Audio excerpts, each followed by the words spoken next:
Hi అండి, అందరికీ నమస్కారం. అందరూ ఎలా ఉన్నారండి? Welcome to Devi Pramila official YouTube channel. ఈరోజు వీడియోలో నిన్నటి వీడియోని కొనసాగిస్తూ ఈరోజు వీడియోలో చూపించబోయేదంతా కూడాను చక్కగా ఒక మైసూర్ దాల్ని మనకి నిన్న మీకు లాస్ట్ వీడియోలో నేను మునగాకు పప్పు చేసి చూపించానండి. అదే చక్కగా ఆ పప్పుతోటి ఇవాళ గోంగూర పప్పు తర్వాత పుదీనా పచ్చడి చేసి పిల్లలకు లంచ్ బాక్స్ పెట్టుకునే విధానాన్ని అయితే చూపిస్తూ నిన్నటి వీడియోని కంటిన్యూ చేస్తున్నానండి. అయితే యూట్యూబ్ అనేది మనకి ఒక పాఠశాలలాగా అనిపిస్తుందండి నాకైతే. ఎందుకంటే అదొక బడి.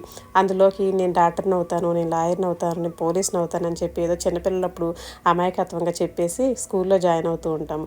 తర్వాత 1, 2, 3, 4 తరగతులు చదువుకుంటూ వెళ్ళేసరికి ఆ 10th క్లాస్ దగ్గరికి వచ్చేసరికి తల ప్రాణం తోక వస్తుందండి అది పాస్ అయ్యేసరికి. అంటే ఒక్కొక్క స్టెప్ ఎక్కితేనే కానీ ఇంత నాలెడ్జ్ని తీసుకుంటేనే కానీ మనం 10th పాస్ అయ్యి తర్వాత ఫర్దర్గా మనం అనుకున్న గోల్కి వెళ్ళాలి అని అనేది తెలియక తెలిసి జాయిన్ అవుతాం ఉంటాము. అయితే ఈ యూట్యూబ్ కూడా అంతేనండి. నేను యూట్యూబ్లో చక్కగా ఒక మంచి వంటకం చేసి చూపిస్తాను, నేను లేదా ఇంకో దాని గురించి చెప్తాను వివరంగా అన్నట్టుగా అందరం కూడా ఒక్కొక్క వేని ఎంచుకొని గమ్ముని వచ్చేస్తామండి ఇందులోకి. లేకపోతే వచ్చిన తర్వాత ఏదో ఒకటి చేద్దాంలే అని అన్నట్టుగా కూడా మనం వచ్చేస్తాం ఇందులోకి. కాకపోతే ఇందులోకి వచ్చిన తర్వాత తెలుస్తుందండి స్టెప్ బై స్టెప్ మనం చేసుకున్న ఆ పనులన్నీ కూడా నీట్గా ఎక్స్ప్లెయిన్ చేయడానికి చూపించడానికి ఏమాత్రం బాగోకపోయినా ఆ వీడియో క్లిక్ అవ్వదు. కనీసం మీరు థంబ్నెయిల్ సరిగ్గా బాగోకపోయినా కూడా వీడియో క్లిక్ చేసి చూడరు. అయితే సరే థంబ్నెయిల్ బాగుందా అని లోపలికి వెళ్ళి చూస్తేనేమో వీడియో మళ్ళీ బోర్ కొడుతుంది. సరే ఆ బోర్ కొడుతుందని చెప్పి దాన్ని కంటిన్యూ చూడరు. తర్వాత కొన్ని ఇంత చూసారా అంటే బాగుందనేది ఉండదు, బాగోలేదని ఉండదు, ఒక కామెంట్ కానీ ఒక లైక్ కానీ చేయరండి. ఇలా ఇన్ని కష్టాలు పడుతూ పాపం చదువు వచ్చిన వాళ్ళు, చదువు రాని వాళ్ళు, నాలెడ్జ్ ఉన్న వాళ్ళు, నాలెడ్జ్ లేని వాళ్ళు ఏదో కింద మీద పడి ఏదో తనకు వచ్చిన టాలెంట్ని చక్కగా నిరూపించడానికి 10 మందిలోకి మనం వెళ్ళి చక్కగా ఒక టాలెంట్ అంటూ ఉంది, ఈ అమ్మాయి ఇది చేస్తుంది అని పేరు తెచ్చుకోవడానికి కూడా ఎన్ని కష్టాలు పడాల్సి వస్తుందండి. అయితే ఏంటంటే ఇది ఒక ఫ్యాషన్లా మారిపోయిందండి ప్రతి ఒక్కరికి. వచ్చిన తర్వాత దానికి ఎడిక్ట్ అయిపోతున్నాం. ఎలా అంటే ఇంకా ఆ రోజు యూట్యూబ్లో వీడియో పెట్టకపోతే ఇంకా బద్దలైపోయినట్టే. ఏంటి అసలు వాళ్ళు వీడియో పెట్టాలి కదా, ఏ కంటెంట్ లేదు, ఏం వీడియో చేయాలి, తీసింది ఎడిటింగ్ చేయలేదు, దానికి వాయిస్ ఓవర్ ఇవ్వలేదు అని ఎంత టెన్షన్ పడతామంటే అదొక ఎడిట్ అయిపోతామండి. ఏదో ఇప్పుడు అంటారు కదా, మందు సిగరెట్ నాన్ వెజ్కి ఎలా ఎడిట్ అయిపోతున్నామో అలాగే ఇది కూడా ఒక ఎడిట్ అయిపోయినట్టే ఉందండి. ఎందుకంటే ప్రతి యూట్యూబర్ని నేను చూస్తున్నాను కదండి, చాలామంది ఈ విషయం అయితే చెప్తున్నారు.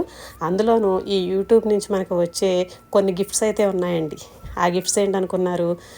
కళ్ళజోడు రావడం మెయిన్, తర్వాత షుగరు, తర్వాత వెయిట్ గెయిన్ అవ్వడం, తర్వాత మనకి హార్మోన్ ఇన్బ్యాలెన్స్ అవి ఆ టెన్షన్స్కి. ఎందుకంటే ఆ వీడియో సరిగ్గా తీయలేదనో, లేదంటే ఇంకా టైంకి వదలలేదనో, లేకపోతే ఇంట్లో చేయడానికి కుదరలేదు, ఆ వాతావరణం అంతా ఇది కాదు సెట్టింగ్ అని మన ఏవో ఆలోచనలకి హార్మోన్స్ ఇన్బ్యాలెన్స్ అవి, మనం రెగ్యులర్గా వచ్చే పీరియడ్స్ కూడా అవి అటు ఇటుగా వచ్చేయడం, ఇలాంటి ఇబ్బందులు ఎన్నో ఉంటాయండి. అయితే ఆడవాళ్ళకి మగవాళ్ళకి యూట్యూబర్స్కి తేడా ఏంటంటే కనుక వాళ్ళు చేస్తున్న జాబ్కి తగ్గట్టుగా టైం సెట్ చేసుకొని సైడ్ హాబీగా పెట్టుకొని బైక్ మీదో దేని మీదనే వెళ్ళి చక్కగా డిఫరెంట్ ఏరియాస్ని చూపించడం, లొకేషన్ చూపించడం, లేదంటే ఫుడ్ సెంటర్స్ చూపించడం. వాళ్ళకి కొంచెం పర్వాలేదండి, కంటెంట్ అనేది వాళ్ళకి ఉంటుంది, తిరగడానికి ఫ్రీగా ఉంటుంది, బాగుంటుంది. కానీ మన లేడీస్కి అలా కాదు కాబట్టి ఇన్ని అవాంతరాలండి. ఎలాగనుకుంటున్నారు? ఇంట్లో అయితే మన అందరికీ తెలిసిందే, పిల్లల్ని చూసుకోవాలి, పెద్దవాళ్ళని చూసుకోవాలి, భర్తను సర్ది పెట్టుకోవాలి, తర్వాత ఇంట్లో ఊడ్చుకోవడం, తుడుచుకోవడం, బట్టలు, ఈ కూరగాయలు కట్ చేసుకోవడం, సరుకులన్నీ తెచ్చుకోవడం, ఎన్ని పనులండి మనకి.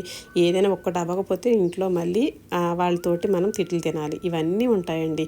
కాబట్టి ఇన్ని ఉన్నప్పుడు కంటెంట్ తేవాలి, మంచి లొకేషన్ చూపించాలి, మంచి లొకేషన్లో మనం వంట కానీ లేదా ఇంకోటి ఏదైనా చూపించాలంటే మళ్ళీ సెట్టింగ్ అంతా చేసుకోవడం, ఉన్న కాస్త ప్లేస్లోనే మనం అన్నీ చేయాలంటే కూడా కష్టం. కాబట్టి నేను చెప్పేది ఏంటంటే మనం వీడియోని పెడదామండి మనకి వీలైనంత వరకు చక్కగా మన ఇంట్లో వాళ్ళ ఉన్న అభిప్రాయాలను బట్టి మనం మసులుకుంటూ చక్కగా మనం ఉన్నంతలో చక్కగా దాన్ని అందంగా అరేంజ్ చేసి ఉన్న కంటెంట్ని నీట్గా చెప్పడానికి, నీట్గా తీసి చూపించడానికి ట్రై చేద్దాం.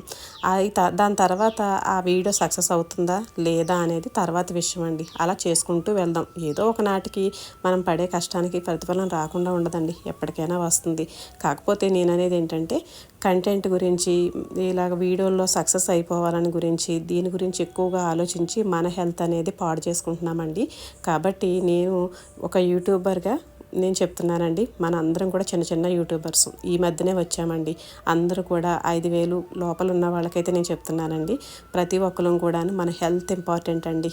ఈ యూట్యూబ్లు లేదంటే మనకి బయట సంపాదించడం, తర్వాత ఇంట్లో పనులన్నీ చేసేసుకోవడం, వాళ్ళందరికీ సర్ది పెట్టేయడం, ఇవన్నీ ఒక ఎత్తు అయితే మన హెల్త్ మనం కాపాడుకుంటే కనుక మనం రేపన్న రోజుని ఇంకొక రూపాయి కష్టపడి సంపాదించే ఛాన్స్ ఏదో రూపంగా వస్తుంది.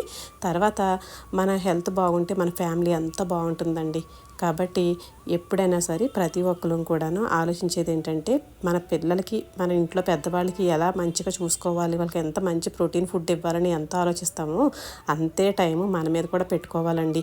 యూట్యూబ్లో ఒక డాక్టర్ గారు చెప్పారండి, మన లేడీస్కి పర్టికులర్గా ఒక టైం అంటూ పెట్టుకోము, దానివల్లే మనం తొందరగా సిక్ అవుతాము. మగవాళ్ళేమో చక్కగా ఉంటారు ఎప్పటికీ గట్టిగాను, ఆడవాళ్ళమేమో ముసలోళ్ళలాగా అయిపోవడం, ఏదో ఒక షుగర్లని బీపీలని ఇలా వచ్చేయడం, ఈ పెయిన్లని ఆ పెయిన్లని ఆపరేషన్లు అవ్వడం, గర్భసంచులు ఆపరేషన్లు ఇవన్నీ కూడా అవుతున్నాయి, ఎక్కువ ఒత్తిడి అయిపోతుంది, సరైన పౌష్టికాహారం తీసుకోవట్లేదని చెప్పారండి. నాకు అప్పుడు చాలా భయం వేసిందండి.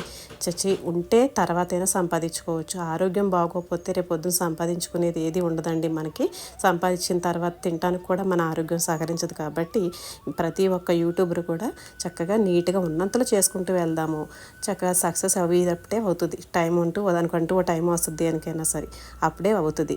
కాబట్టి ఏం కంగారు పడకుండా చక్కగా హెల్త్ ఇంపార్టెంట్ అమ్మ. మనందరికీ కూడా మనందరం కూడా ఒక గృహిణిగా ఉంటూ ఎన్నో బాధ్యతలు మనం చక్కగా పోషిస్తున్నాం. కాబట్టి మనం ఎప్పటికైనా కూడా ఎవరు అన్నా అనకపోయినా కూడా ఒక సక్సెస్ మహిళగా ఎప్పటికీ నిలబడతాం. కాబట్టి ఎప్పుడు కూడా మన ఆరోగ్యాన్ని కాపాడుకుంటూ మన పనులు మనం చక్కగా టైంకి చేసుకుంటానికి మనం మేనేజ్మెంట్ చేసుకుంటే మన టైంని చక్కగా బాగుంటుందని చెప్పి ఈ వీడియో ద్వారా మీకు చెప్పదలుచుకున్నాను.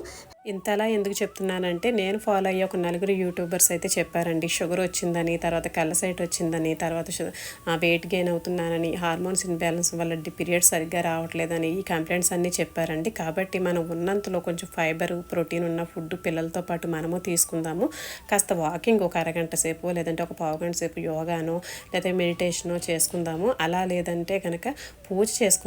ఒక్క 15 నిమిషాలు మనసు ప్రశాంతంగా కళ్ళు మూసుకొని ధ్యానం చేసుకుందామండి. చేసుకుంటాం వల్ల మనకి హార్మోన్స్ ఎటు ఇటు అవ్వకుండా చక్కగా మనసు ప్రశాంతంగా ఉండి మనం నెక్స్ట్ చేసే పనిలో కూడా ధ్యాస ఉండి చక్కగా మైండ్ పీస్ఫుల్గా పనిచేస్తుందండి. కాబట్టి నేను చేసుకునే విధానాన్ని, నేను తెలుసుకున్న విషయాల్ని మీకు ఈ వీడియో ద్వారా చెప్తే ఎవరికైనా ఉపయోగపడుతుంది కదా అని చెప్పానండి. ఎలా ఉందనేది అయితే కామెంట్ అయితే చేయండి. మంచి వీడియోతో మళ్ళీ ముందుకు వస్తాను. ఉంటానండి.